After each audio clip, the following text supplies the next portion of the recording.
ওই যে মাটির তৈরি স্লোগান, এটা কিন্তু ইবলিস থেকে শুরু হয়েছে। অনেক মানুষ বর্তমানে বলে না যে নবী মাটির তৈরি, নবী মাটির তৈরি, নবীর মাটির তৈরি, মুখে ফেনা চলতেছে এই বক্তব্য দিয়া। আরে বাবারে, নবী মাটির তৈরি না হীরার তৈরি, তোমার তো এই কথা চিন্তা না করলেও চলে।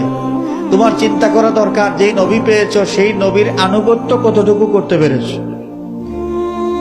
নবী কিসের তৈরি এটা নিয়ে তোমার মাথা কামানোর কি দরকার?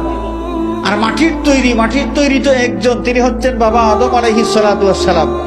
দ্বিতীয় কোন মানুষকে আল্লাহ রাব্বুল আলামিন মাটি দিয়ে তৈরি করেছেন এইটা তো আল্লাহ জানান নাই। আল্লাহ জানিয়েছেন আদম সন্তান যারা, এদেরকে মিশ্রিত তরল পদার্থ থেকে সৃষ্টি করেছেন। আদম সন্তানকে কি থেকে সৃষ্টি করেছেন? মিশ্রিত তরল পদার্থ থেকে সৃষ্টি করেছেন। আর মাটির তৈরি কায়া একমাত্র আমাদের বাবা আদম আলাইহিস সালামের। তো আমাদের নবীজি মাটির তৈরি না নূরের তৈরি না হীরার তৈরি, এই নিয়ে বিতর্ক কি দরকার রে বাবা? কি দরকার আছে? আমাদের নবীর ইতিহাসটা কি এত সোজা? আমাদের নবী পাক সাল্লাল্লাহু আলাইহি ওয়াসাল্লামের মানব রূপের ইতিহাস মাত্র 63 বছরের। কতদিনের? মানব রূপে নবী মুহাম্মদ সাল্লাল্লাহু আলাইহি ওয়াসাল্লামের ইতিহাস মাত্র 63 বছরের। এর আগে আমাদের নবী ছিলেন, আরো আগে ছিলেন। কখন ছিলেন? বাবা আদম আলাইহিস সালামকে সৃষ্টির আগে ছিলেন। আরো আগে কখন ছিলেন?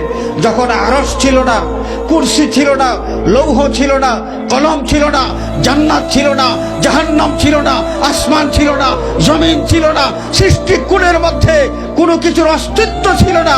একমাত্র সৃষ্টিকর্তার অস্তিত্ব ছিল। আল্লাহ পাক সর্বপ্রথম যাকে সৃষ্টি করলেন তিনি হচ্ছেন হকিকতে মুহাম্মদী, জাতে মুহাম্মদী সাল্লাল্লাহু আলাইহি ওয়াসাল্লাম, এবং তিনি ছিলেন নূর। কি ছিলেন? নূর। সে নূর হয়ে আস্তে আস্তে হযরতে আব্দুল্লাহ রাদিয়াল্লাহু আনহু, আব্দুল্লাহর কপাল মোবারক থেকে সেই নূর আমেনার মধ্যে, এবং সেই আমেনার গর্ভের মধ্যে জসদে মুহাম্মদী মানব রূপের এই কায়া সৃষ্টি করার পর ওই কায়া দিয়া নূরে মুহাম্মদী, জাতে মুহাম্মদী, হাকিকতে মুহাম্মদী সাল্লাল্লাহু আলাইহি ওয়াসাল্লামকে কাভারিং করে আল্লাহ রাব্বুল আলামিন পৃথিবীতে পাঠিয়েছেন। আল্লাহ নবী মানব রূপে পৃথিবীতে শোভাগমন করলেন। এই হচ্ছে আমাদের নবীজির দ্বিতীয় পর্বের ইতিহাস। মাত্র 63 বছরের এই ইতিহাসের দিকে তাকাইয়া বলবা যে নবী মাটির তৈরি, বিবেকটা কোন জায়গায় আছে? বিবেকটা কোন জায়গায়? নবী যদি এখানে মাটির তৈরি হন, তাহলে আদম আলাইহিস সালাতু ওয়াস সালামকে যখনও সৃষ্টি করা হয় নাই, তখনও আমাদের নবী আল্লাহ রাব্বুল আলামিন নবুয়ত কাকে দিয়েছিলেন?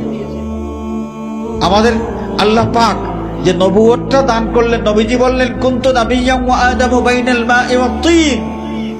পানি এবং মাটির মধ্যে যখন আদম গোড়াগড়ি করেন, ওয়া আদামু বাইনার রূহি ওয়াল জাসাদ, আদম আলাইহিস সালাতু ওয়াস সালাম তার কায়া সৃষ্টি করা হয়েছে, জীবন তখনও পান নাই। আমাদের নবী বলেন যে আমি তখনও নবী। সুবহানাল্লাহ, তখনও নবী।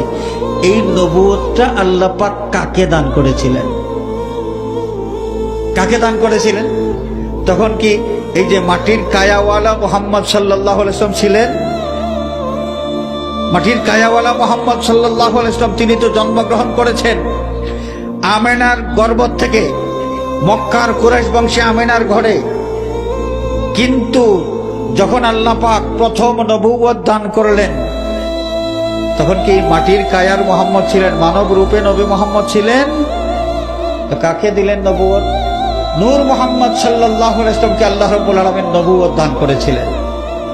সুতরাং এই যে আমাদের সমাজে খামাখা একটা জিনিস নিয়ে বিতর্ক, আমাদের জ্ঞানের স্বল্পতার কারণে এই বিষয় নিয়ে বিতর্ক করা হয়। কিছু মানুষ নবী মাটির তৈরি এগুলো বলতে বলতে স্লোগানটা ওই যে ইবলিস শুরু করেছিল, আদম মাটির তৈরি, ওই স্লোগানটা চলতে চলতে এখনো কিছু মানুষের মধ্যে এটা আছে।